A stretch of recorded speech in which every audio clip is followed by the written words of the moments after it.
Hey, Shalom. Hey, first and foremost, it's the brother Batak coming at you again through the Spirit and power Yahweh Shem Shah. First and foremost, I want to start by giving all praises, honor, and glory. I'm going to say, Kahalal Allah, Yahweh Bahashim, Yahweh Shah, Bahashim, Rakakwadash. Double honors to the apostles, elders, a great millstone. Peace, honors, and salutations to all the brothers that's doing this work in truth and in sincerity. Shalom. Okay, the name of this lesson is going to be entitled, To the Victor Belongs the Spoil. Because here you have a law, you have a whole book and the law dedicated to these type of situations. So I'm gonna start at verse 1. Lord willing, if the Spirit, move me to read the whole chapter, I'm gonna read the whole chapter. So without further ado, this is Deuteronomy 20:1. It says, when thou goest out to battle against thine enemies and seized horses and chariots and a people more than thou, be not afraid of them, for Yahweh thy God is with thee, which brought thee out of the land of Egypt. And it shall be when ye are come nigh unto the battle, that the priest shall approach and speak unto the people, and shall say unto them, Hear, O Israel, ye approach this day unto battle against your enemies. Let not your hearts faint, fear not, and do not tremble, neither be ye terrified because of them. For Yahweh your God is he that goeth with you to fight for you against your enemies to save you. Because back then, man, when we was good, we was in the good graces of Yahweh Shemel Shah. When we would go up to make war with other nations, the Lord is the one that does the fighting for us, man. The Lord fights our battles. It says, verse 5, and the point of me doing this lesson is like down here and like in verse 12 and verse 11, but I just wanted to read the whole chapter through the Spirit. Verse 5, it says, and the officers shall speak unto the people, saying, what man is there that hath built a house and have not dedicated it? Let him go and return to his house, lest he die in the battle, and another man dedicate it. And what man is he that hath planted a vineyard and hath not yet eaten of it? Let him also go and return into his house, lest he die in the battle, and another man eat of it. And what man is there that hath betrothed a wife and hath not taken her? Let him go and return unto his house, lest he die in battle, and another man take her.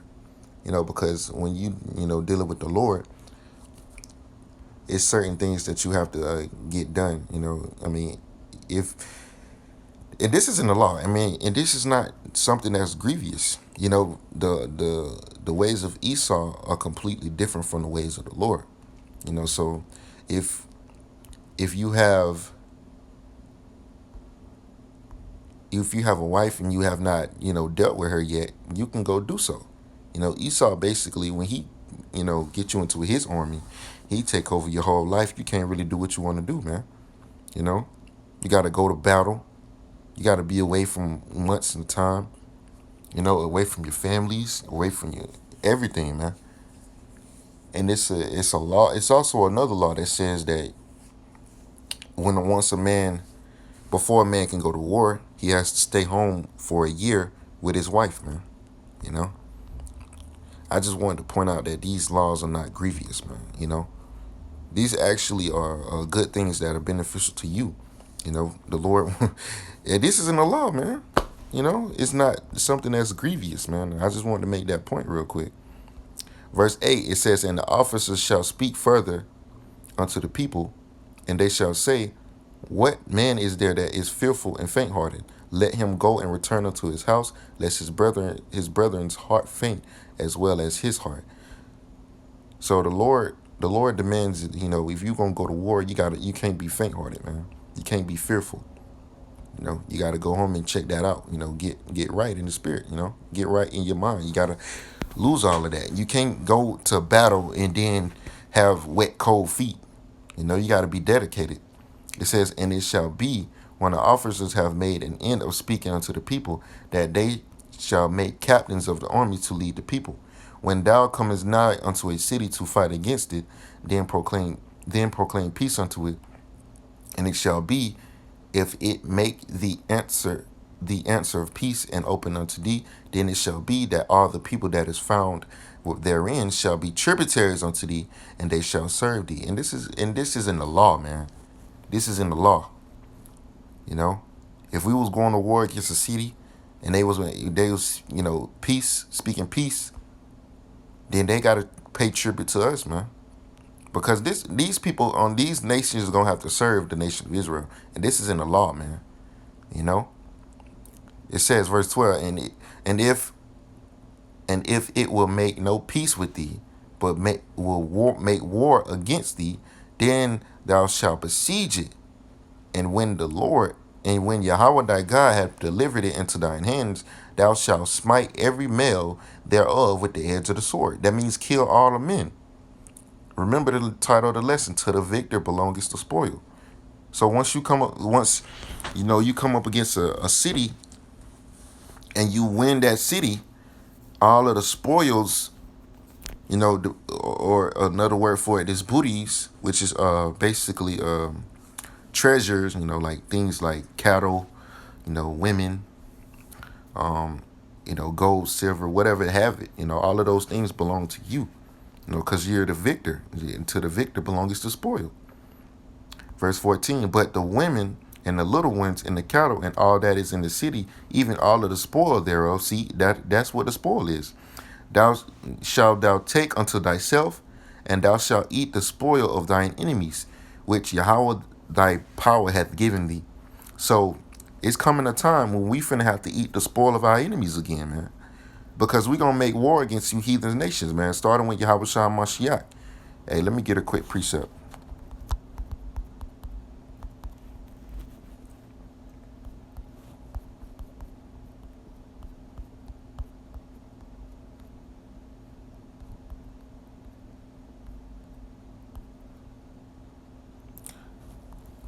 Oh, Salaki, I lost my train of thought.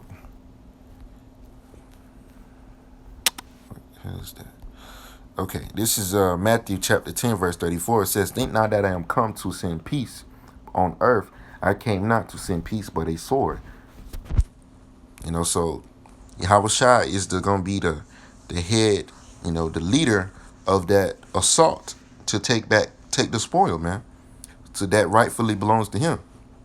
This earth, everything that is in it belongs to him, and he's coming to take what's his, coming to claim what's his, man. Okay, verse 15, it says, thus thou shalt do unto all the cities which are very far from thee, which are not of the cities of not of the cities of these nations, but of the cities of these people, which Yahweh thy God doth give thee for inheritance. Thou shalt save alive nothing that breatheth, but thou shalt utterly destroy them, namely the Hittites. See, the Lord put names on it: the Hittites and the Amorites, and the Canaanites and the Perizzites, the Hivites and the Jebusites, as Yahweh thy God had commanded thee, that they teach you not to do after all their abominations, which they have done unto their gods. So should ye sin against Yahweh thy God. When thou shalt besiege a city a long time in making war against it to take it, thou shalt not destroy the trees thereof by forcing an axe against them, for thou mayest eat of them, and thou shalt not cut them down, for the tree of the field is man's life, to employ them in the siege. Only the trees which thou knowest that they be not trees for meat, thou shalt destroy and cut them down, and thou shalt build bulwarks against the city and make war with thee until it be subdued. So we ain't gonna have to do all of this, man, because America finna be destroyed, and Yahweh Shai is finna arise, and he's finna conquer you devils, man, because Yahweh Shai has inherited these things, man, the earth. Hey, the scripture says everything was created by him and for him, man. I believe that's in John.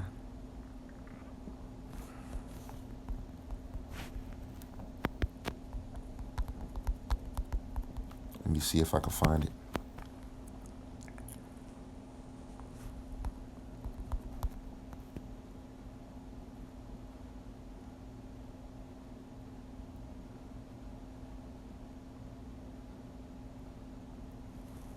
That's not what I'm looking for. I believe it's in Colossians, if I'm not mistaken.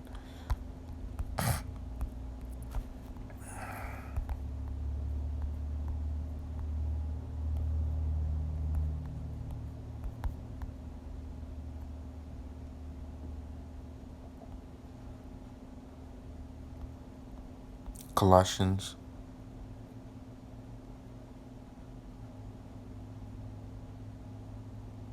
Oh, here you go. Colossians 1 and 16.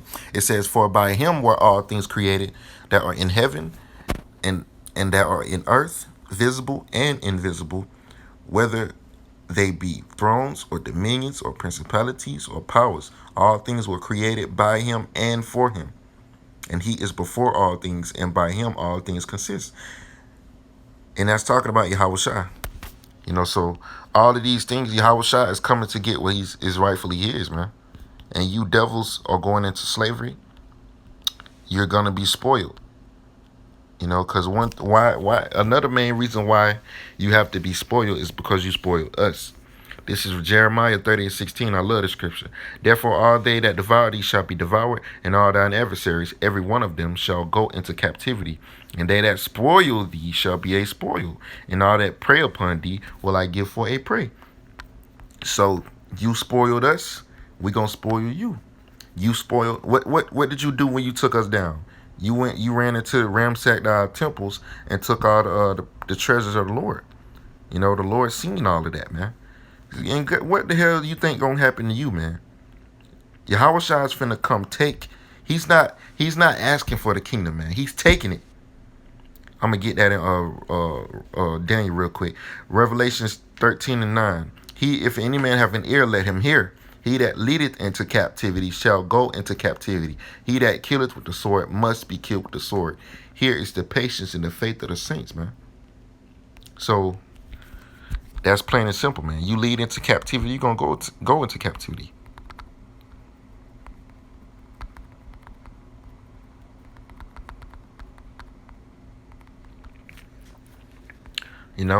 We served you, devils. We served you for a long period of time. It's time for you to serve us, man. And what the law said that city shall serve you, man. Daniel 7:18. But the saints of the Most High, it's like it says, "But the saints of the Most High shall take the kingdom and possess the kingdom forever, even forever and ever." So if you taking something, you're not asking for it, man. You forcefully, you have to put force behind something to take it, because that's what Yahweh Shai is doing, man. He's coming to take vengeance, take the kingdom, and execute vengeance upon all his enemies. Well, yeah, his enemies and our enemies, which, basically the same. We have the same enemies, So basically, he's coming to win vengeance against his enemies. Isaiah chapter 63, verse 4. It says, "For the day of vengeance is in mine heart, and the year of my redeemed is come." Because the Lord is thinking about this day, man. He's meditating upon this day. He's really looking forward to it. And Yahweh Shai is the victor. And to him belongs the spoil, man. Because when he comes back, he's not asking for no kingdom, man. He's taking everything that you got, Esau. Joel chapter 3.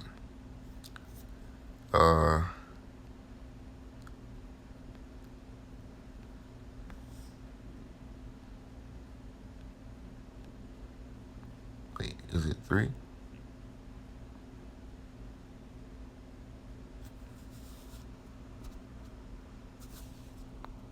Or is it 2?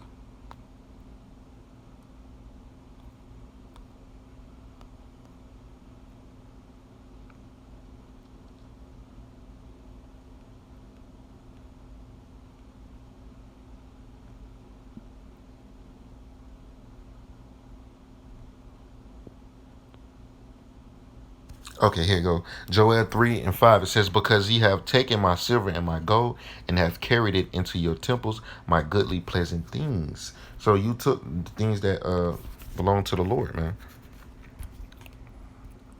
I believe it's another one in Jeremiah that says basically the same thing. Or is it Ezekiel?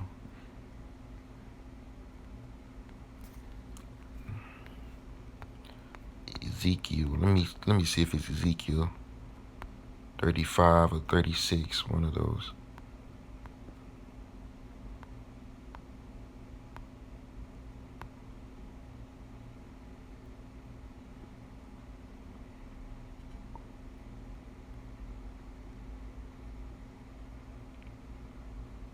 This is Ezekiel 35 and 10. It says, because thou hast said, these two nations and these two countries shall be mine, and we will possess it, whereas Yahweh was there. Therefore, as I live, said the Lord Yahweh, I will even do according to thine anger. According I will even do according to thine anger and according to thine envy, which thou hast used out of thy hatred against them. I will make myself known among them, and I will judge. I will have when I have judged thee, and thou shalt know that I am Yahweh, and that I have heard all thy blasphemies which thou hast spoken against the mountains of Israel, saying, they are laid wait desolate, they are given us to consume. And that's exactly what you did, Esau. You possessing our countries right now. You possess our land. You said that these two nations and these two countries shall be mine, and we will possess it. And look where you at. Look where the bulk of you Edomites at. The synagogue of Satan is in our land. You know, Verse 13, it says, thus with your mouth ye have boasted against me, and have multiplied your words against me. I have heard them. Therefore, it's like, thus said the Lord Yahweh, when the whole earth rejoiceth, I will make thee desolate, as thou didst rejoice at the inheritance of the house of Israel. And and Esau took everything that we had, because it was desolate. So will I do unto thee. Thou shalt be desolate, O Mount Seir, all the Idumea and all Idumea, even all of it, and they shall know that I am Yahweh. Because when you took us down, what you do, say for instance, man, you just a quick reference. You walk into a store, say, and it just full of stuff, man. You just gonna throw stuff in there. You're gonna take all of that stuff, man. That's basically what Esau did, man. I'm not promoting, stealing or nothing like that, but I'm just using like a reference to basically Esau coming into our temples and taking all our gold and all our silver and all our precious jewels, gems, and all of that, man. It's like you found a hidden gold mine, and you just going crazy. You taking all of that. That's what Esau did. He took everything, all our inheritance, man. He took all of that, even our land. And the Lord is gonna, and at the time you was the victor, Esau. Like the scriptures, well, actually, that statement I made, to the victor belongeth the spoil. But you was the victor then. But guess what? The Lord is finna turn the tables. Now the nation of Israel is finna be the victor, and to the victor belongeth the spoil, once the Lord take you down. So with that, I hope you brothers was edified through the Spirit. I hope this lesson was, uplifting through the Spirit, man. Hey, we finna get everything, man. We took a lot of losses, man, but Yahweh Shai is gonna come and restore everything that we lost, and even then some. The Lord is gonna give us double.